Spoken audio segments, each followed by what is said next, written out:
आप मेरे को पता चला है कि आप झांसी से बिलोंग करते हैं, जो कि फेमस है रानी लक्ष्मीबाई के लिए। तो आपके उनके विचार में क्या विचार रखते हैं अपने ध्यान में? उनकी तो बस बात ही बहुत अलग है, क्योंकि वो तो बस एक योद्धा थी हमारे, जो कि आज उन्होंने देश आजाद कराया हमारा।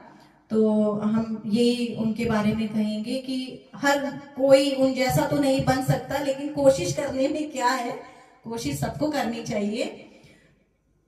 उन जैसी महिला ना तो पहले कभी थी और ना ही शायद कभी होंगी, ठीक है। लेकिन अगर हम उनको देखें और उनको देखते हुए अगर हम अपने आप को इम्प्रूव करेंगे, तो हम उन जैसा नहीं बन पाएंगे, लेकिन उन जैसा कहीं तक पहुंच पाएंगे। और मुझे पता चला है कि आपको हिस्टोरिकल प्लेसेस घूमने का बहुत ज्यादा मतलब शौक है।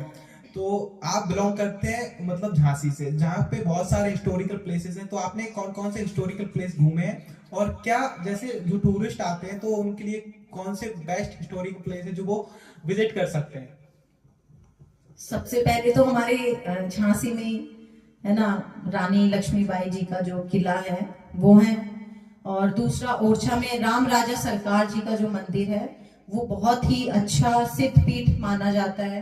तीसरा, आप दतिया जाइए, माँ पीताम्बरा जी जो हैं उनका सिद्ध टेम्पल है, जहाँ बड़े बड़े मिनिस्टर्स, बहुत उद्योगपति, बड़े बड़े लोग आते हैं।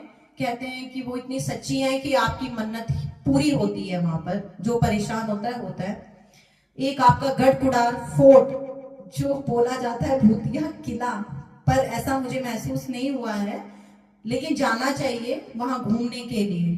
काफी अच्छा है वो, आप भी जाइएगा कभी। आप यहाँ इंटरव्यू ले रहे हैं, लेकिन आपको खजुराहो जाइए, आप यहाँ से 1.5-2 घंटे लगते हैं, ज्यादा दूर नहीं है, वहां भी जा सकते हैं आप। और आप बहुत ज्यादा स्टिक हैं, तो इस पे मैं मतलब क्वेश्चन करना चाहूंगा कि आप इतने ज्यादा स्टिक क्यों हैं? नहीं, आपको लगता है कि मैं स्टिक हूं? मैं बिल्कुल भी स्टिक नहीं हूं, लेकिन ये है कि जो सही चीज होती है मैं उसको बोलना पसंद करती हूँ।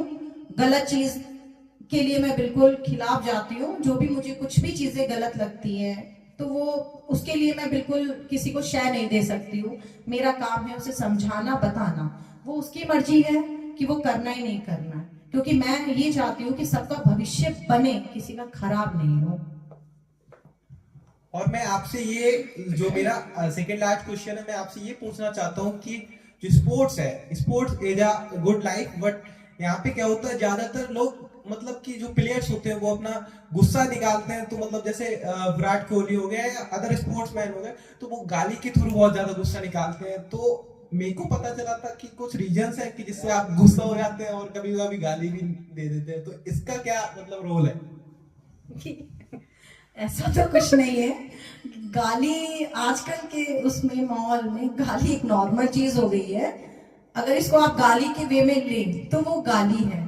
अगर आप इसको ये सोचे कि भाई हम मैच बहुत टफ खेले या कुछ है, तो वो फ्रस्ट्रेशन जो होती है अंदर की, या एक खुशी होती है जो अंदर की, वो भी एक गाली के रूप में निकल जाती है। तो गाली को आप इतना बहुत ज्यादा ये ना समझें कि ये बुरी चीज है कि अच्छी चीज है। फ्रस्ट्रेशन हुआ, प्यार हुआ, मोहब्बत हुई, आजकल तो सब नॉर्मली ये लफ्ज यूज ही करते हैं, चाहे वो विराट कोहली जी हो, चाहे वो कोई भी हो। तो आप इससे, गाली से आप किसी की तुलना ना करें कि वो कौन खराब है कौन बुरा है। तो ठीक है, तो गाली एक नॉर्मल चीज है, तो वो सबको आनी चाहिए थोड़ी बहुत, तो मेरे हिसाब से। तो बिल्कुल गाली सबको आनी चाहिए। और ये मेरा लास्ट क्वेश्चन है, और जो आपने अपना कीमती समय दिया हमारे साथ आने के लिए और ये पॉडकास्ट करने के लिए, तो इससे बहुत कुछ पता चलेगा। जो आने वाले फीचर्स है, मतलब फ्यूचर जनरेशन है, उनको बहुत कुछ पता चलेगा कि हम लोगों को अपना जो फ्यूचर है उसको कैसे ब्राइट बनाना है। सो आपके दो वर्ड्स जो आप अपने स्टूडेंट्स और मतलब जो फ्यूचर जनरेशन है उसको कहना चाहोगे? मैं जो आज के जो बच्चे हैं, पुराने तो नहीं, लेकिन आज के जो बच्चे हैं, मैं उनको सिर्फ यही कहना चाहूंगी कि बेटा, आप सब अपने आप को थोड़ा सा चेंज करें, ज्यादा ना चेंज करें, ठीक है। और उनके जो मदर फादर हैं उनके लिए भी मैं यही बोलना चाहूंगी कि आप अपने बच्चों को, अगर वो फील करते हैं कि हमें मम्मा का टाइम चाहिए कि पापा का टाइम चाहिए, चलो पापा की एक मजबूरी होती है कि वो सुबह जाना होता है, उनको घर चलाना है तो उनको जॉब करनी है, ठीक है, लेकिन अगर मम्मा हाउस वाइफ है तो अपने बच्चों को टाइम दे।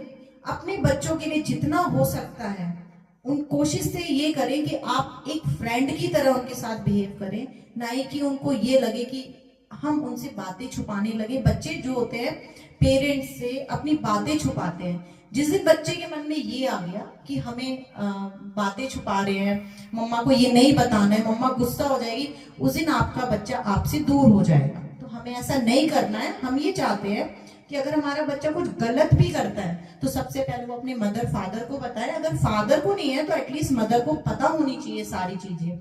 तो इसलिए मैं आप सबको यही बोलूंगी कि एक तो अपने बच्चों को इतना ज्यादा डिप्रेशन में मत डालिए, क्योंकि गलतियां घर से ही शुरू होती हैं, पेरेंट्स से ही शुरू होती हैं। आप बाद में मम्मा करेगी, हम लोग पेरेंट्स करते हैं 10% गलती, तो बच्चा ही होता है, तो वो उसको 10 को 50% में कन्वर्ट ऑटोमेटिक, उसका जो माइंड होता है वो ऑटोमेटिक कन्वर्ट हो जाता है। तो हमको ऐसा करना ही नहीं है। आप उनको शिक्षित बनाइए या आप इतना उनके साथ रहिए कि आपका बच्चा हर चीज में इन्वॉल्व हो। ये नहीं कि मम्मी उधर है चलो मोबाइल देख लेते हैं। अगर आप अपने बच्चों को टाइम देंगे तो मुझे ऐसा लगता है कि बच्चे मोबाइल भी नहीं देखेंगे, ठीक है। जैसे मेरा ही बेटा है तो उसको पापा बड़े प्यारे हैं, तो वो जब उसके फादर उसके पास होते हैं तो वो उसको या तो बैडमिंटन खेलना होता है या फिर बैट बॉल खेलना होता है या साइकिल चलानी होती है। तो उस पीरियड में मेरा बच्चा मोबाइल से दूर रहता है, ठीक है। जब बच्चा मोबाइल